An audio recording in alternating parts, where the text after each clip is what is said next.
Yeah. So guys, hey guys, welcome back to my YouTube channel. Welcome back, welcome back, welcome back. Thank you so much for joining me. Thank you so much for being here. I don't take it for granted, and thank you, thank you, thank you, thank you, thank you, thank you, thank you, thank you, thank you.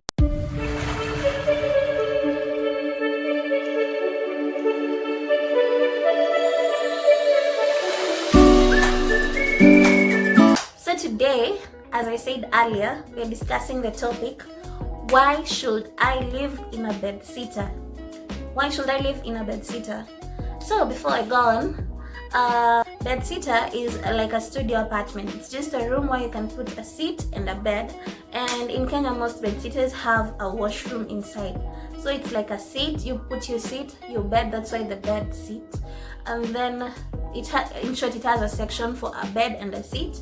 Some have kitchenettes or may not have them, but there's always a washroom. So it's like a studio apartment. So that's what a bedsitter is in Kenya. So in short, it's like, why should I live in a studio apartment?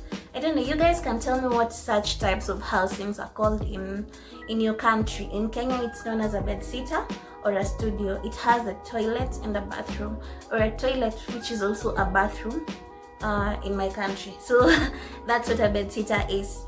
So as I go on, last year I met this guy.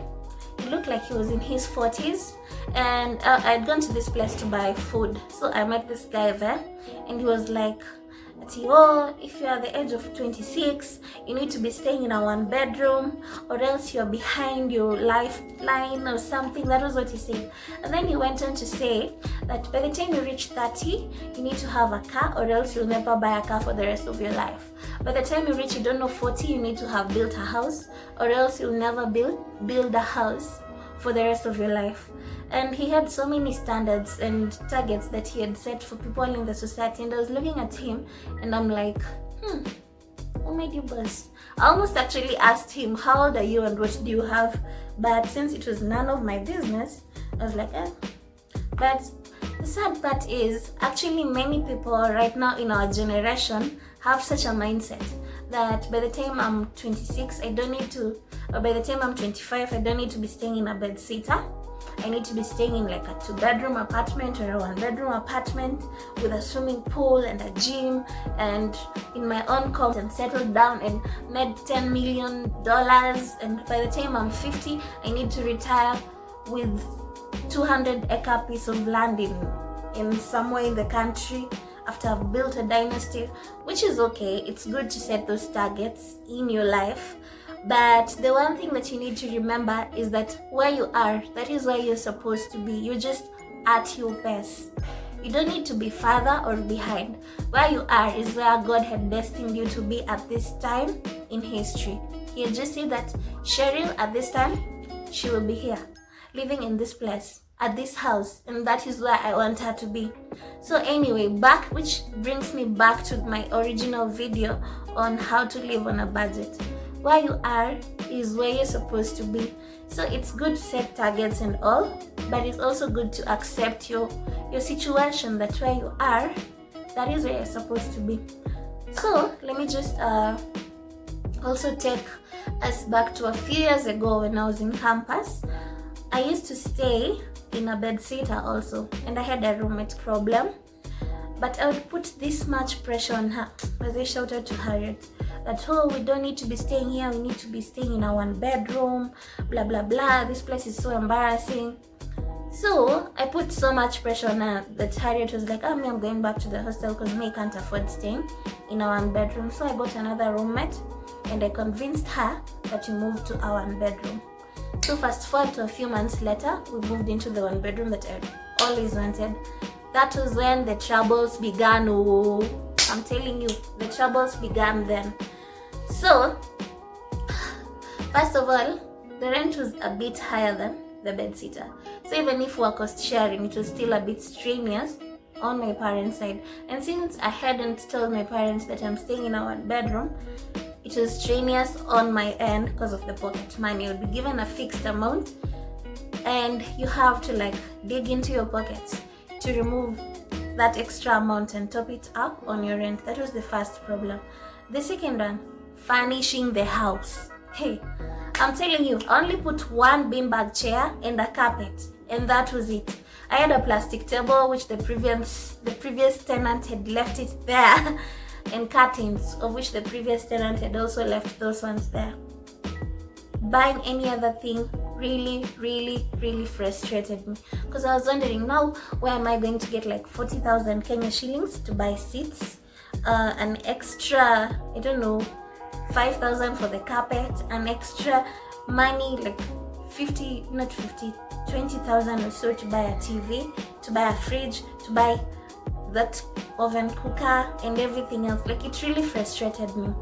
And then now the third part, once I moved into the house, I discovered that most of my time I would spend in the bedroom, the kitchen when I'm cooking, or in the washroom. I hardly stayed in the sitting room, but not staying in the sitting room unless I had a visitor. So, after a few months of staying in that house, I was wondering, was there even any point for coming to our one bedroom? Because I'm not even spending any time in the sitting room. The sitting room is just for show. I'm actually in the bedroom, in the washroom, or in the kitchen. Nothing else. So the sitting room was wastage. So after a few months, of course, the rent was too much for me and I couldn't keep up with that lifestyle. So I had to, also I just finished campus, so I had to move back home, which was like kinda starting afresh. So fast forward to a few months later, I landed this job in Mombasa. And I remember I was looking for a house, but the first thing that came into my mind was, I don't need to stay in a one bedroom. It will frustrate me, because number one, the job that I'd gotten was just a contract. So it would frustrate me to furnish the house. Number two, not staying there for long. So why should I buy so many things? Then when I'll be leaving Mombasa, I'll have to like dispose of them, because now where will I take them? So I was like, let me just get a bedsitter. It's easier to furnish. I won't spend so much. Number three, since my lifestyle is work, home, and when I'm home, like I won't be in the sitting room as such. I'll just be in the bedroom, sleeping, watching a movie, or in the kitchen, or nini. I decided to now like just get a bedsitter, and I was comfortable and okay. And that was also a good decision. So I stayed in a bedsitter for the time that I was in Coastal, until when my contract ended and I had to move back to Nairobi. And yeah, so also when I got now my second job in Nairobi and I was looking for a house, the only place I wanted to be was in a bedsitter, because it's not too expensive to furnish, as I said earlier, and all those other reasons. So what is the moral lesson, the moral encompassment, or the point of all those stories?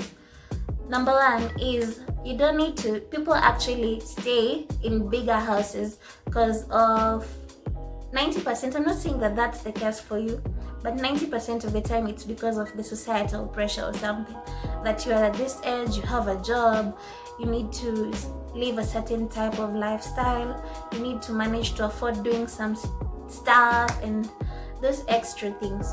And there is no problem with wanting more, but don't let societal pressure that bedsitters are this, blah, blah, blah, blah, blah, blah, put you at an extra expense over something that you can easily avoid. Let me tell you something. The amount you spend on rent shouldn't be more than 30% of your disposable income, around 33 or something. So with 33,000, the total amount you should be spending on rent is 30% of 33, which is around, how much is that? 9,900. So let's just like make it 10,000. Let's say at most you need to be spending on housing is 10,000. And with 10,000, naturally, the main house that you can find in Nairobi in a good neighborhood within that price range is a bedsitter. So don't let societal pressure put you into like moving into a big house that you can't really afford, or that you don't really need it. Like how it puts me in campus. You're doing all this for nothing. Nobody cares whether you stay here or here. Nobody cares whether you die hungry or you don't. But at your funeral, once you're gone, or once death have, like you're bankrupt and everything, people will be discussing about you as a laughing stock. But if you had stayed in your lane, you had taken the safer option and stayed in your lane, no one would have like cared and stuff. I think I've really stayed on this point, Sana, but I hope this is really informative. Number 2, a bedsitter is really easy to furnish, because the main things you need is a bed, maybe a small seat, or if you still don't have a seat, it's okay. Stools, just some few stools, a study table for me who likes to study and plan and analyze and do all those things, a study table, kitchen stuff, and that's it, nothing else. So the first one is it's cheaper to afford, it's easier to furnish, and then number 3, it's really easy to maintain, especially as a single person. Cleaning the house, washing utensils, doing all those things, you don't spend so much time doing thorough cleaning on a big house. So I'd noted down my points. Let me just so let me finalize by saying this is why you should stay in a bedsitter. Number 1, it's affordable. Most bedsitters range from, in Nairobi, they range from as low as 5,000 to as high as 25,000 or 30 in this high-end neighborhoods. So it's actually affordable. Let's say in the middle to lower income neighborhoods, it's between 5,000 to 10,000. So it's affordable. The second point that I had noted down is it's easier to furnish. Like I said earlier, you won't buy so many things.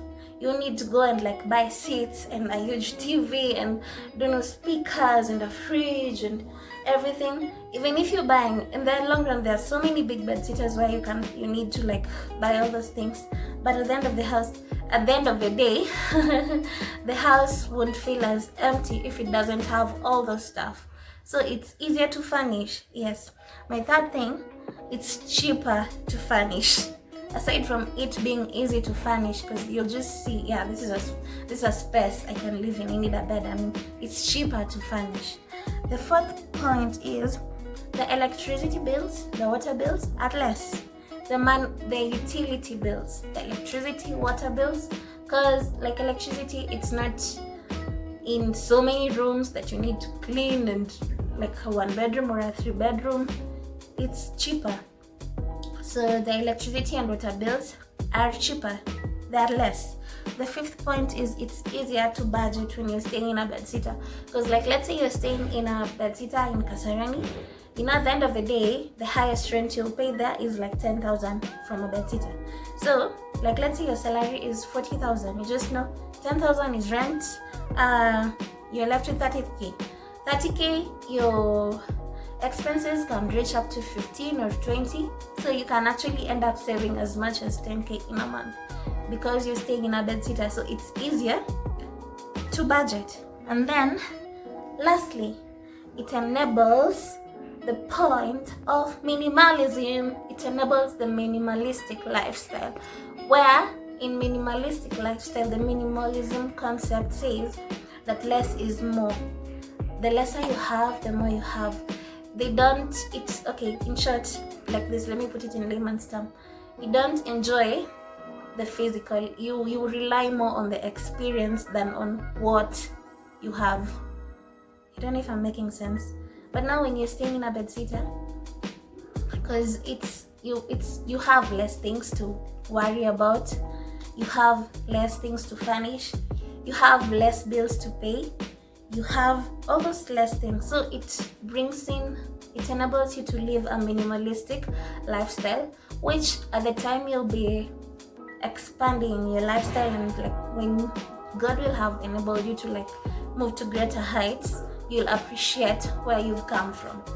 So anyway, to conclude, point is live in a place that you won't strain to furnish, parent, or pay other bills. Live in a lifestyle that you will be comfortable to afford. You will easily afford it. You can easily budget. Live a lifestyle that you won't strain. You won't be borrowing money from people left, right, and center and have debts just because you want to impress others. Live a lifestyle you can easily afford. So that is my parting shot. Stay in a bedsitter. I hope I've convinced you. I've convinced myself and any other person who is like snooping. D, have I convinced you? Yeah. Sorry for all those mumbo jumbo things, but stay in a bedsitter. Especially if you're starting out, start out in a bedsitter. When you grow, you'll appreciate where you come from. And that's it for today. I hope this was informative to you guys as much as it was to me. Sorry, there's so much noise in the neighborhood. You know, it's a Sunday. Being a Sunday, noise and kids and playing around. But I hope this was informative to you guys as much as it was to me. And I thank you guys for joining. Thank you for watching, for subscribing, for sharing, for liking. Like this video, do all this fancy stuff, and help me get to 300 subscribers, please. I would really appreciate. Thank you for joining me. Bye.